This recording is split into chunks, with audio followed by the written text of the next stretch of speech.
a lei do círculo íntimo. O potencial de um líder é determinado por aqueles mais próximos dele.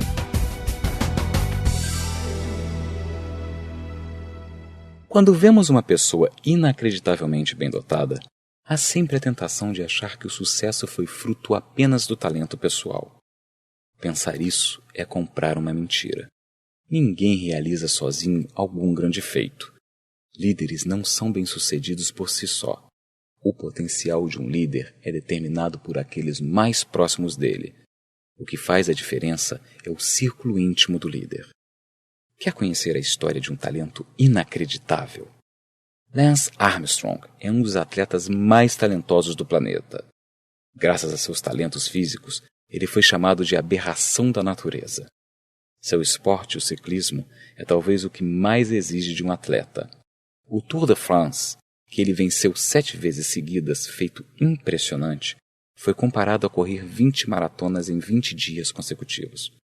Os corredores percorrem aproximadamente 3.200 quilômetros em terreno muitas vezes montanhoso em um período de 3 semanas. Nos dias das principais corridas, eles consomem até 10.000 calorias para conseguir a energia de que precisam. Armstrong, como conquistador do Tour de France, tornou-se uma lenda. O escritor Michael Spector oferece uma visão da capacidade de Armstrong. 3 tipos de ciclistas são bem-sucedidos em corridas longas como o Tour de France. Aqueles muito bons na subida, mas que são apenas razoáveis em provas de tempo nas quais o ciclista corre sozinho contra o relógio. Aqueles que conseguem ganhar as provas de tempo, mas sofrem nas montanhas. E ciclistas que são razoavelmente bons nas 2 modalidades. Aparentemente, agora há um 4º grupo, Armstrong. Ele se tornou o melhor do mundo em subidas e não há ciclista melhor em provas de tempo. Armstrong claramente está em uma categoria a qual poucos outros podem pertencer. Sua determinação é indiscutível, seu regime de treinamento inigualável, seu talento extraordinário. Mas ele, sem uma equipe igualmente inacreditável, não teria conseguido um único título no Tour de France. O ciclismo é um esporte de equipe, embora o espectador comum não possa perceber isso. Durante as disputas do Tour de France, Armstrong teve uma equipe inacreditável. À frente estavam Chris Carmichael, seu treinador, e Johan Brunel, um ex-ciclista que funcionava como diretor esportivo e principal estrategista. Os 2 homens eram indispensáveis, já que Armstrong, de início, tinha a tendência de seguir seu próprio programa de treinamento, menos eficaz, e a executar suas próprias táticas, o que o levou a derrotas fragorosas. Mas assim que esses 2 membros do círculo interno assumiram seus lugares, Armstrong começou a maximizar seus dons. Para levar a ideia de equipe mais longe, os patrocinadores de fornecedores de equipamento de Armstrong, Trek, Nike, AMD, Bontrager, Shimano e Oakley, foram convidados a trabalhar juntos, como um grupo, em vez de simplesmente contribuírem isoladamente sem conhecimento do que os outros faziam. Na época, isso foi uma revolução e ajudou a levar a equipe a um desempenho muito melhor. Hoje essa prática é comum no ciclismo profissional. E é claro, essa equipe também incluía os outros ciclistas que corriam com ele todos os anos. Em 2005, último ano de Armstrong, seus colegas eram José Azevedo, de Portugal, Manuel Bertrand, Benjamin Noval e José Luís Rubiera, da Espanha. Pavel Padmos, da República Tcheca, Jaroslav Popovic, da Ucrânia, Paolo Salvodelli, da Itália e George Hincapie, dos Estados Unidos. Brunel explicou que queria um grupo experiente para o último Tour de France, e esse foi o fator determinante. Cada uma dessas pessoas levou habilidades únicas para a equipe. Armstrong acredita que com essa formação a equipe ficou muito mais forte. Temos muitos elementos consistentes de anos anteriores, como a armada espanhola para as subidas, caras fortes como George, Pavel e Benjamin, o vencedor do Giro em Savolday, além de um cara como Popovic com futuro brilhante. Anseio por liderar essa equipe e tentar dar ao grande pessoal da Discovery uma camiseta amarela. Lance é o primeiro a dizer que nunca teria vencido o Tour de France sem a ajuda dos colegas. Todos os outros ciclistas sacrificam a glória individual na corrida para trabalhar para só um ciclista, o Lance, o que significa muito, considerando-se o que está em jogo. Mas ao longo dos anos, Lance dedicou todo o seu tempo para acompanhar o trabalho de sua equipe, de modo que o trabalho é coletivo. Se a equipe tivesse se sacrificado e Lance não tivesse conseguido o objetivo no final, teríamos sido obrigados a repensar o plano. Líderes tendem a apresentar resultados. Não há substituto para o desempenho. Mas sem uma boa equipe, eles muitas vezes não têm oportunidade. Seu potencial é determinado por aqueles mais próximos dele. Essa é a lei do círculo íntimo. Por que você e eu precisamos de uma equipe? Recentemente, as pessoas no mundo dos negócios redescobriram o sentido das equipes. Nos anos 80, a palavra da moda nos círculos de negócios era gerenciamento.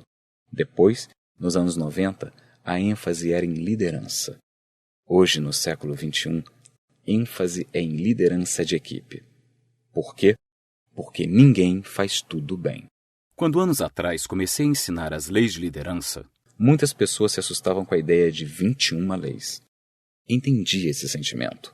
Acredito firmemente em fazer as coisas o mais simples possível. Sempre argumentei que os bons comunicadores pegam algo complicado e o tornam simples.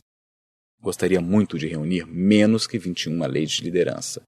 Mas quando procuro extrair a essência da liderança, continua a haver 21 coisas que um líder precisa fazer bem para liderar eficazmente. Contudo, ao mesmo tempo, reconheço que nenhum líder pode fazer bem todas essas 21 coisas. Por isso, todo líder precisa de uma equipe de pessoas, como observou Madre Teresa. Vocês podem fazer coisas que eu não posso. Eu posso fazer o que vocês não podem. Juntos podemos fazer grandes coisas. Esse é o poder da lei do círculo íntimo. Nenhum líder caminha sozinho, mas nem todos reconhecem que os mais próximos contribuem ou para estruturar seu nome ou para derrubá-lo. Ainda há líderes que se aferram à ideia do cavaleiro solitário como modelo de liderança. Um dos melhores exemplos de como esse ideal de liderança é irreal pode ser encontrado em American Spirit, Espírito Americano, do consultor empresarial Lawrence Miller. Os problemas sempre são resolvidos da mesma forma. O cavaleiro solitário e seu fiel companheiro índio entram a cavalo na cidade. O mascarado cavaleiro solitário, com identidade, com histórico e com estilo de vida misteriosos, nunca se torna íntimo daqueles que ajudará. Seu poder reside, em parte, na sua mística. Em 10 minutos, o cavaleiro solitário compreendeu o problema, identificou quem são os caras maus e partiu em busca deles. Ele rapidamente descobre os caras maus, saca sua arma e os coloca atrás das grades. E sempre há aquela cena maravilhosa no final, em que as vítimas indefesas estão de pé, em frente à fazenda ou na praça da cidade, encantadas, pois tudo é maravilhoso agora que elas foram salvas. Conversa fiada. Não há líderes do tipo cavaleiro solitário. Pense bem, se você está só, não lidera ninguém, não é mesmo? O especialista em liderança Warren Bennis estava certo quando afirmou que o líder descobre grandeza no grupo, ou ajuda os membros a encontrar isso por conta própria. Pense em um líder altamente eficaz, e você encontrará alguém que se cercou de um forte círculo íntimo. Meu amigo Joseph Fisher me trouxe à lembrança isso ao falar sobre o impacto do reverendo Billy Graham. Seu sucesso é resultado de um fantástico círculo íntimo. A esposa, Ruth Graham, os amigos Greg Wilson, Cliff Barrows e George Beverly Shea. Eles o tornaram maior do que ele poderia ser sozinho. É possível ver isso nos negócios, no ministério, nos esportes e até mesmo em relacionamentos familiares. Aqueles mais próximos de você determinam seu grau de sucesso. Quem você coloca em seu círculo íntimo? A maioria de nós cria um círculo íntimo de pessoas. No entanto, via de regra, não fazemos isso de forma estratégica. Naturalmente, tendemos a nos cercar das pessoas que gostamos ou das pessoas com as quais ficamos à vontade. Poucas pessoas pensam de forma adequada em como aqueles mais próximos têm um impacto em sua eficácia ou em seu potencial de liderança. Isso pode ser visto o tempo todo em certos atletas que se transferem para as categorias profissionais e em artistas que conseguem sucesso na profissão. Alguns se destroem e outros nunca atingem seu potencial. E isso, com frequência, pode ser atribuído ao tipo de pessoas com as quais elas passam seu tempo. Para colocar em prática a lei do círculo íntimo, você precisa ser objetivo na construção de relacionamentos. Precisa pensar no cumprimento de sua missão e no sucesso das pessoas que o seguem. Só quando você atinge seu potencial como líder é que seu pessoal tem a chance de atingir o potencial deles. Ao refletir sobre que indivíduos devem integrar seu círculo íntimo, faça a si mesmo algumas perguntas. Se puder responder de forma afirmativa a todas elas, então essas pessoas são excelentes candidatos a membros do seu círculo íntimo. Primeira pergunta. Essas pessoas têm grande influência junto aos outros? Um dos segredos do sucesso na liderança é a capacidade de influenciar as pessoas que influenciam as outras. Como fazer isso? Leve influenciadores para seu círculo íntimo. Foi o que fiz com Jim na igreja em Lancaster, Ohio. Lembram dele? Falei sobre ele quando conversamos sobre a lei da conexão. Quando cheguei, Jim era a pessoa mais influente na organização. Ao construir um relacionamento com ele e levá-lo para meu círculo íntimo, fiz duas coisas. Comecei a exercer minha influência sobre ele. Partilhava com Jim meus valores, meus pontos de vista e minha filosofia de liderança, pois queria que ele levasse esse ponto de vista a outras pessoas na organização. Além disso, descobri o que ele pensava. Se ele tivesse dúvidas ou objeções em relação ao que queria fazer, eu poderia descobrir isso imediatamente e trabalhar com ele nesse aspecto específico.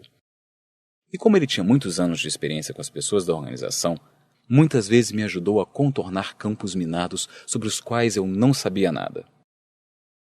Segunda pergunta. Essas pessoas contribuem com um dom complementar? Por causa do meu dom de liderança, atraio naturalmente líderes. E também sou muito atraído para os líderes. Costuma-se dizer que quando grandes rebatedores de beisebol se juntam a outros bons rebatedores, só falam sobre rebatidas. Acontece o mesmo no caso dos bons líderes. Quando eles se juntam, partilham suas experiências, fazem perguntas uns aos outros e testam ideias. Mas uma das melhores coisas que fiz em minha carreira em liderança foi levar para meu círculo íntimo algumas pessoas fundamentais que são fortes nas áreas em que sou fraco. Uma dessas pessoas é Linda Ugers, minha assistente. Recomendo a jovens executivos que sua primeira e mais importante contratação seja a de assistente. Linda é uma preciosidade. Ela já trabalha comigo há 20 anos. Tem uma cabeça incrível para detalhes, é incansável e tem a capacidade de antecipar o que precisarei antes mesmo de que me dê conta.